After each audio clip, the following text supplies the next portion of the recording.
So today I'm going to be starting off my YouTube channel for Patricia Nicole Photography by giving just kind of a brief overview on editing newborn skin. It's pretty easy. Right now all I'm doing is I'm cropping to where I feel is needed. You're probably noticing that I'm getting some weirdness up here from cropping. Don't worry about it. Clone tool takes like 5 seconds to get rid of it. So newborn skin is really easy to take care of in Photoshop, and I prefer using the patch tool. The patch tool can be found if you've never messed with your Photoshop settings. I think the default is the spot healing brush tool. I'm not entirely sure though. It's been a while since I first started with Photoshop. But basically all these little icons over here with a triangle in the bottom corner, when you right click them, another screen comes up. So just kind of play around with those because there's a lot of other neat features in Photoshop that they couldn't all fit on one toolbar. But I like using the patch tool. And that's because I can simply quick select it, drag it, and it automatically blends everything in that area together. Of course, you will get instances where, say, I accidentally go to, I don't even see anywhere on here, but say that there was something over here that I wanted to get rid of, and I went to select it, drag it, and it blended it, but we don't want that. So you just have to be careful of where colors drastically change when using this tool. So how I basically edit newborn skin in Photoshop is I get rid of all of the big baby acne spots. All babies have them. I've always had parents ask me, oh, are you able to edit out the blotchiness? He's really flaky. His skin isn't even. He's got a really bad breakout. And I always tell them yes, it's part of just what I do. I have never had a baby come into the studio with perfect skin because I work with newborns that are under 14 days old. Now, of course, if you're working with newborns that are about a month old, that may not be a problem, but I like to do the posed, squishy newborn pictures, so they need to be under 14 days old, which also means that you're going to get a lot of blotchiness, uneven skin tones, and baby acne. It's just part of the job. So that would just be the face. The face is usually a pretty quick edit. And like I said, I just get the big things. There's of course still blotchiness and still some little ones like right there, but I'm not too concerned about that right now. Another big one that can be kind of difficult to edit if you haven't edited this before is diaper lines. I always tell parents to put the diaper on baby as loosely as possible, but sometimes I don't think they understand what I meant by that or why. And it's just to save me a little bit of time in Photoshop. This baby, his diaper was on pretty loose. You still occasionally will get it, even with the parents that follow the directions spot on. Sometimes it still happens. Their skin is very delicate. It's very sensitive to even the slightest touch. I have had photo composites of the froggy pose where I've had photo composites of the froggy pose where the dad went to move his hands from the wrist area to the head area, and there was like a fingerprint on the baby's arm because they're very sensitive. Their skin is. So I got all the big things that I would be concerned about. So now I'm just gonna run portraiture. I love this application. It is my favorite. I use it for all of my portraits. It really evens out skin tone. I recommend spending I think it's like $200. I recommend spending it. It's well worth, it is well worth your money, and you will definitely see an improvement in all of your portraits, not even just newborn portraits, but child portraits, family portraits, wedding portraits. So really, no matter what field of photography you're doing, you'll probably be able to benefit from portraiture, because this is just a before and an after. Oh, it didn't really do it. Hold on just a second. Sometimes I'll go like a little too light-handed with it, because the thing about portraiture is I will never run it on auto. Over here is where you have the automatic running of it. I will never do it. I just run it on manual, because sometimes it can do it too harsh or too light, and I like having full control over that. And at least with this, I've got a better chance of having full control, unless my mouse jumps around, which it unfortunately just did. But you'll have a better chance of getting the skin to how you like it. I don't like the skin overly edited with portraiture. So that's before and that's after. That's before and that's after. And it's much easier to see on close-up shots. So here we'll zoom out a little bit. That's before, that's after. That's before, and that's after. So like I said, I really like portraiture because it does smooth things out, and most of those little areas that I pointed out earlier, I won't need to get rid of. I needed to get rid of 2 of them just because they were kind of distracting. Excuse me. So now what I like to do, because portraiture is essentially blurring the skin, and unfortunately with newborns, since they don't really have eyebrows anyways, you have to kind of sharpen those eyebrows and eyelashes back into your photo.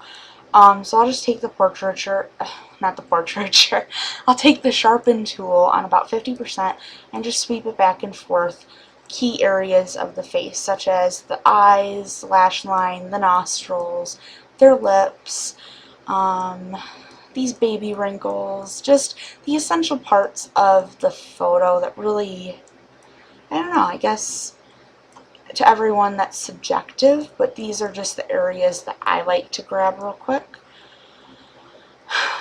Okay, and I think that looks good. So now another thing I will do with my newborn photos is babies don't have very good circulation in their hands and their feet, particularly their feet, especially this baby. So you'll notice over here that he's got very, I'd probably call it magenta color. And so what I'm going to do is I'm going to try to match it as closely without getting it exact, if that makes sense, with the rest of his skin color. I don't want it to be exactly spot on, because baby's feet aren't supposed to be like that anyways, but just less of a dramatic change. So I'm going to quick select his foot, or feet, I should say. And I only do this whenever there's something very noticeable, as with this image.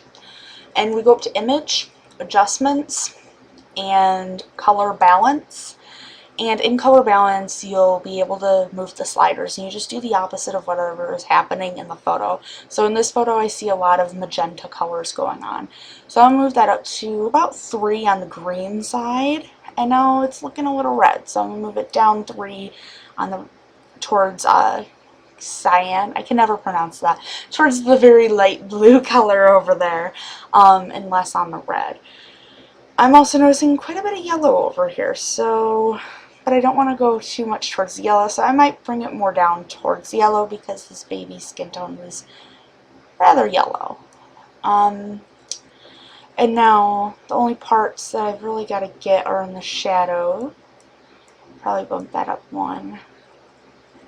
Bump that down 1, and the rest of it looks good to me. And then we can deselect it. And so this was, oops, I should probably zoom out, huh? Okay, that's not working. Okay, there we go. Alright, so as you can see, his feet are a lot less purple in comparison. I'm still really not done. Oops. So that was before, that's after, that was before, and that was after. And it's all about just the minor changes with newborn photos. Sometimes the minor changes can make all the difference. So keep that in mind when you're editing. You don't want to go too heavy-handed with your edits, but you don't want to be too light-handed with the edits either. I know I did when I first started, and I look back on it, and it's kind of terrifying. So I'm going to make sure my brush over here, because now I'm going to just kind of even out the skin tones. I'm going to make sure my brush hardness is at 0%. My opacity at about 8 or 9. I'm going to start with 9, just because I've edited this photo already, so I know what it needs. But usually I'll start at 8 and work my way up to 9. Like, I'll see what 8 looks like, and then I'll undo it and go to 9 if I don't like what 8 looked like. Let's see. And you'll notice I'm making my brush bigger and smaller. I'm doing that with the hotkeys, the bracket hotkeys. The bracket closest to the letter P makes it smaller. The bracket closest to the backslash makes it bigger. I'm probably going to go somewhere about midway, and if you don't want to remember the hotkeys, it's also up here next to size. You can use the scrubby slider or just grab the slider itself. I prefer using the hotkeys. It's just, I started doing it, and now it's kind of become a force of habit. So I'm probably going to grab a color from over here, because I want to make his face, and actually before I even start that, I am noticing quite a bit of pigmentation in his face. So I'm going to grab his face real quick, and I'm going to do the same thing that we did with the feet. I'm noticing again a lot of magenta in his face. So I'm going to bring that one up, that one down, and that one down, just a touch. And I actually am noticing a little bit too much green. So there we go, that looks good. Alright, and that was just to kind of even him out without having to paint too much of his face, because that's what we're essentially doing. We're painting his face with a very low opacity. So yeah, now I'm just going to go ahead and I'm going to paint the color on where I think it is most needed. This part is pretty self-explanatory. You just paint it on. Again, don't go too heavy-handed with it, unless of course that's your style. And if that's your style, that is perfectly okay, as long as it is intentional that you did that. Because you have to realize that as photographers, our clients come to us for our particular style in photography, or for one reason or another. So yeah, and I'm just gonna keep changing where I'm at here, and yeah, just trying to even out his skin tone, and that looks pretty alright. Alright, that looks good. And then I'm just going to go ahead and grab any little spots on his body as well, because that is equally as important.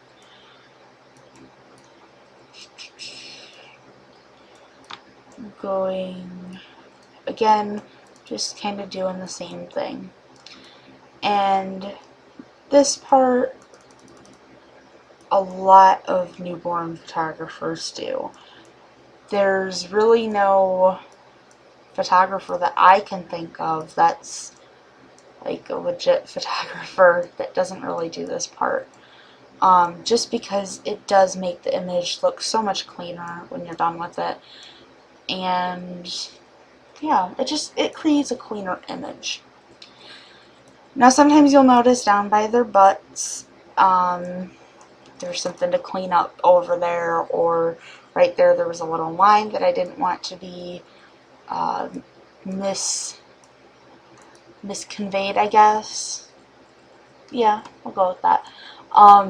As something else. So I just wanted to clean that up, because the point of newborn photography is to convey the gender of the baby through props and backdrops, and not so much, you know, you want to keep the baby itself fairly gender neutral. and kind of show their gender or whatever through the props or backdrops that you choose. And keep baby modest. And I'm making noises with my computer. And I'm sure you never thought I would get up here, because I'm sure that's probably driving somebody crazy. I know it's been driving me crazy, but I wanted to get to the bulk of the video. Just a really quick cloning lesson. To clone, it's this guy right here, and again, if it doesn't show up right away, you're not going to want to use the pattern stamp tool. And I don't remember what Photoshop is default set at. It might be the clone stamp tool, I don't remember, but make sure it's on the clone one and not the pattern one. And you're going to Alt click to define the source that you want it, and when you click, when you press the Alt key, it'll turn into this circle. So this is without the Alt key, this is with the Alt key. Alright? And you're going to want Alt click wherever you think wherever you think you want your source to come from. So I want my source to come from right here. Okay? And you're going to notice as I am cloning, the little plus sign following the cursor about maybe an inch away from the circle, and that is your tail. That's where it's taking the cloning source from. So now I'm going to do something kind of stupid, and I'm going to start cloning. Oh, and I'm suddenly cloning another baby right here, because that's where my tail is. So be mindful of where the tail is at, because it can create some really odd images if you don't. So another thing I'm going to do right here is I'm just going to kind of get rid of these wrinkles and try not to clone his hat. Let's see. What else do I have to do this image? I think that's about it. This image was a very quick cleanup. Obviously, it took me much longer to do it in a video than it would just normally editing. But hopefully you got the gist of how to edit newborn skin. It is something fairly quick. The first couple of times you do it, it may not feel so quick, but trust me, once you get really good at it, you're going to be editing newborn skin like nothing. So yeah, just a quick overview. Get all of the baby acne, all the big baby acne. You're going to want to run portraiture, like I said. Even if you're not a newborn photographer, usually, I would still invest in it. It's a great portrait photography tool. It really is, especially for editing. It smooths everything out. It looks great on subjects other than babies. And let's see, make sure the baby's skin tone is fairly even. It's not going to be perfectly even because they are babies, but you don't want them to be blotchy. I could show you some of my first newborn photography images, and they're not very good because they had very blotchy skin. And that's not the only reason why. I was very much an amateur when I started, but that aside, you're going to want to edit that newborn skin. So a quick before and after. You can really see the difference, and had I just left it like this, yeah, it's a good photo, it's a good pose, it was done correctly, exposed nicely, but when you're done, it just really kind of ties it all in together, which is why I highly suggest editing that newborn skin if you're going to be doing photography full-time. Newborn photography full-time, or even if it's just one of your best friends had a baby and wants you to take pictures. Do edit that newborn skin, because I don't know, it like I said, it really does tie the photo together as a whole. So thank you for watching. Make sure to go ahead and subscribe. Patricia Nicole Photography. You can find me on Facebook at www.facebook.com/patricia.nicole.photos. And I've also got a website, but that URL is too long, so I'll just go ahead and put it in the subscription box, or I don't know what YouTube calls it. The little box, description box, I think that's what it's called. I'll just go ahead and put all the links down below in there. We've got Instagram, so go ahead and follow us on Instagram. Yeah, and be sure to subscribe. Let me know if you like the video, and what I'm doing wrong, what I'm doing right. Thank you for watching.